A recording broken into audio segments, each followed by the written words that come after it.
Welcome back. Along with my many hobbies, I've had a hobby and it's probably my longest running hobby. It's buying, repairing, and collecting antique clocks. Today I've got a treat for you. This thing's vintage is 1850s, around the 1850s era. It has a wooden movement for the most part. Gears are not wooden, they are brass, but the actual plates of the movement are made of wood. I'll show you that here in just a minute. This is a very antique clock. I picked up this beautiful piece while apprenticing with a master clockmaker in my town that I live in. This thing was a decrepit wall on the clock. It didn't have a pendulum. It didn't have weights. The wood case had been all destroyed. The only thing that was there was the character of it. And it just drew my eye from the first moment I had just walked in there. I think it was about a month in that I had been apprenticing, and I went, this thing's beautiful. Could I redo this one next? And he thought, perfect. It's a different movement than you have experience with, so he thought, perfect. So I was excited. So the first thing we did is we took this thing all the way apart. Every single thing, put it in a little holder so you wouldn't get all the screws and nails mixed up.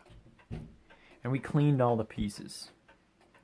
Now this thing was missing a lot. It was missing a gong in the back. It was missing the pendulum, as I said, the weights, the chain. It was missing, what else? It was missing, I think, one part in the movement. This thing is kind of like a cuckoo clock, but kind of not.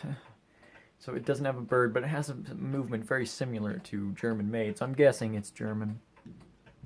It had everything else. So our first thing was to redo the movement. So let me show you the movement. So here's the back of the clock, all opened up. You can see the beautiful wooden movement in there. It's still very red from when we furniture polished it last. Or oiled it. You have to oil it so it doesn't expand as much with weather. So you can see the movement there. You can see the little wheel for doing the chime. The chime is a little bit different than you would expect. Usually a gong goes down. It has the spring tension the other way. Well, this one's the opposite. It goes up. I thought that was kind of cool. It has one long pendulum wire that goes all the way up and connects to, don't exactly know the technical term, but a little swing bar. It's a very simple movement. It's very much like a normal one-day German cuckoo clock movement. Just a lot bigger. All the parts are bigger.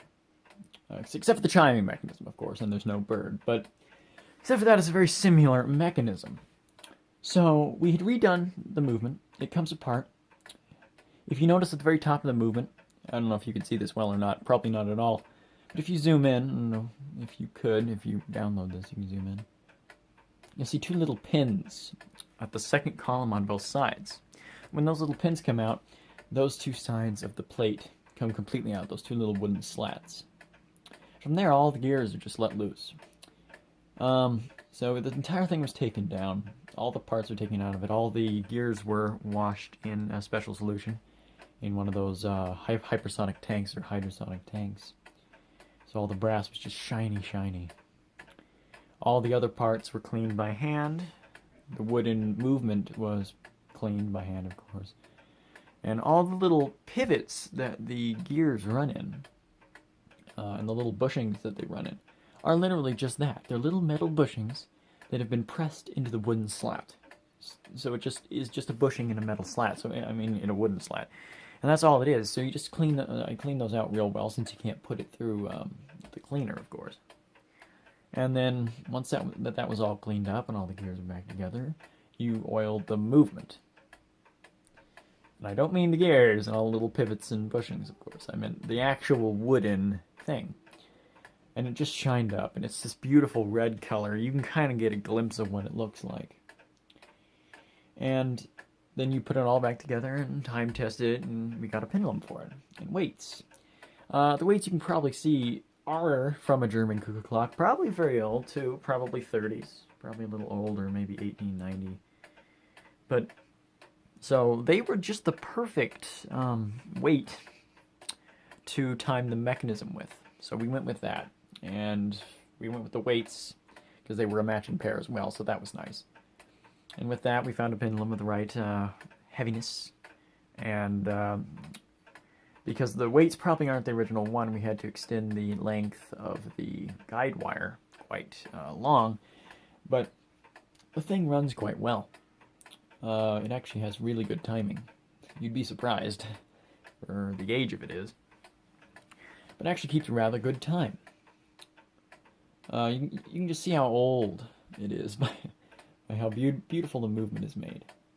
I'm going to flip this thing back around and I'll show you how it sounds. Alright, we're back to the front. As you can see, there's some beautiful features that this clock has. One is the beautiful porcelain dial. This porcelain dial came original with the clock, and I was very lucky that it wasn't cracked or chipped in too many places. There are two small chips, and they're both where they are mounted by brass prongs in the back. The one is at the 8, and the other one is a small crack that comes all the way up from the hole, from the main center hole, all the way up to the 12. So that's kind of sad. But except for that, the porcelain dial is in very nice shape. The hands are original to the clock, and a beautiful feature of it, and one that really appealed to me, was the columns. They're full porcelain columns. They're heavy little things, full porcelain columns, and they're just beautiful. They really add something beautiful to the clock. Now, something that you might not have noticed, unless you're really keen-eyed with a camera, is that most of these clocks back then, they did not have glass between you and the face. As you can see, there's glass. So yes, this thing has a little hinge on the side. When you open that up, you can, very carefully, a little door with glass. Which is very odd for that time. It's not the original glass, unfortunately. If it was, it would have a bunch of little bubbles and everything in it, but it's not the original glass. But now you can see the face without the glass in the way, even though it makes no difference. That glass is crystal clear. So I'm going to run it for you. So as you could probably already hear, this thing's very loud. It's a very loud clock. You can hear it from multiple rooms away. It might not show up as loud on camera, but it's quite loud. And the gong is just beautiful. Hopefully when I put the back door on, it's even.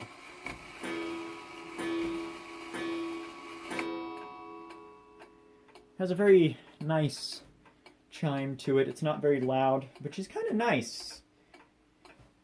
You wouldn't really want something that's just booming, because it is kind of a small clock. It's only about, I'd say maybe 13 inches high and about maybe 10 inches wide. But, yeah. It's a very nice little clock. It's very old. It's very beautiful. I love the style of it.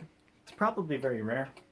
I've looked up prices on clocks very similar to this on eBay, and they run kind of high. And I can see why.